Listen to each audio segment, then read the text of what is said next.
Let's talk about subject pronouns. We're going to use these as the base for all verb conjugations and sentence structuring in Spanish. You even use these in English. Before we start, you're going to need some definitions, so take a second to pause the video and see if you can define these yourself, but I will go over them with you. So, a noun is a person, place, thing, or idea. For example, the teacher, a dog, the car, Missouri. All of those things are nouns. A pronoun is a word that takes the place of a noun in a sentence.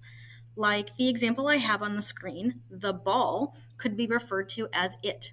It, in this case, is the pronoun. A subject in a sentence is the person or thing that does the verb, that is doing the action. It's the focus of the sentence.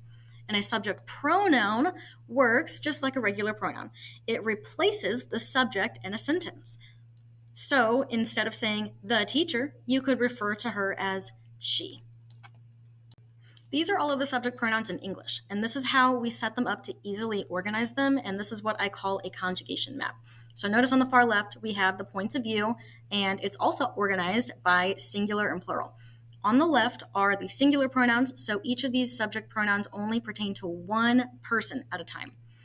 So when I start with the first person singular, I'll use I, because I am only one single person, and I'm talking about myself.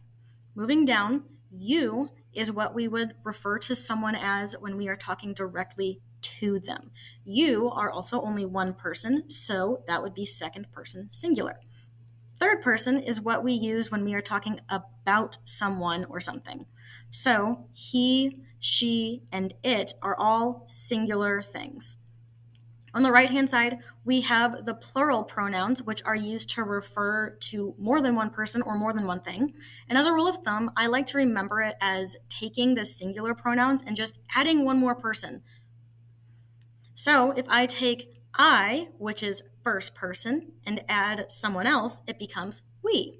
Still first person because I'm included in this group, but it's not just me anymore, it's me and someone else. Moving down, if you take you and add one more person, I'll be talking to you guys, or you all, or y'all.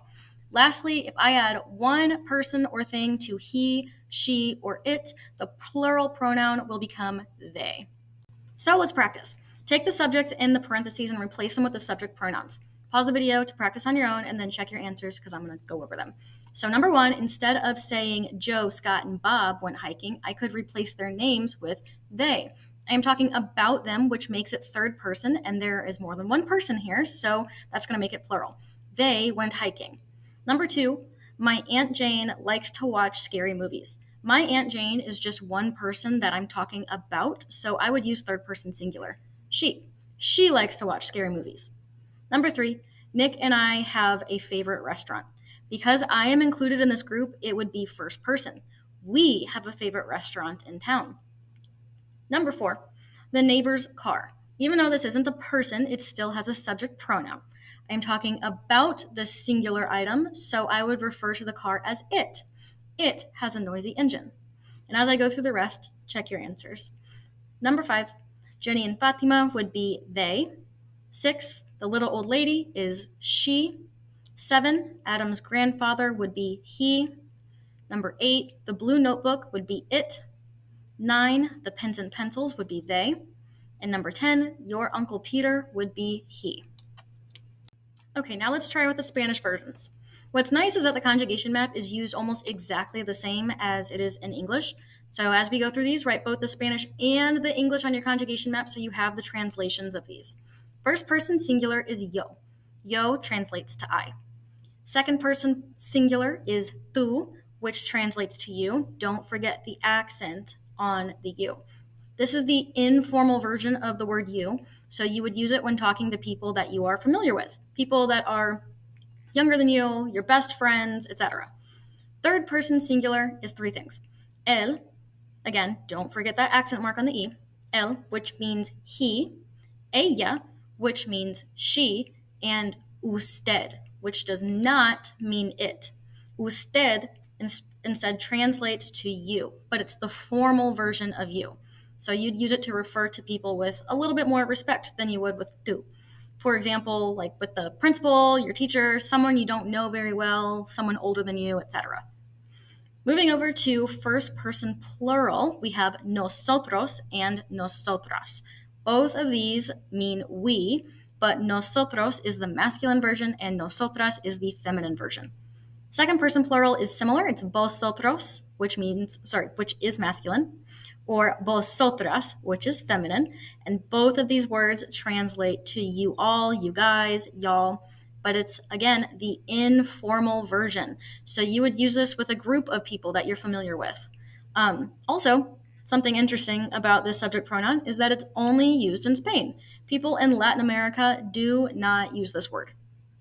And lastly, the third person plural is ellos, ellas, and ustedes. Ellos and ellas both mean they, but ellos, again, is masculine, and ellas is feminine.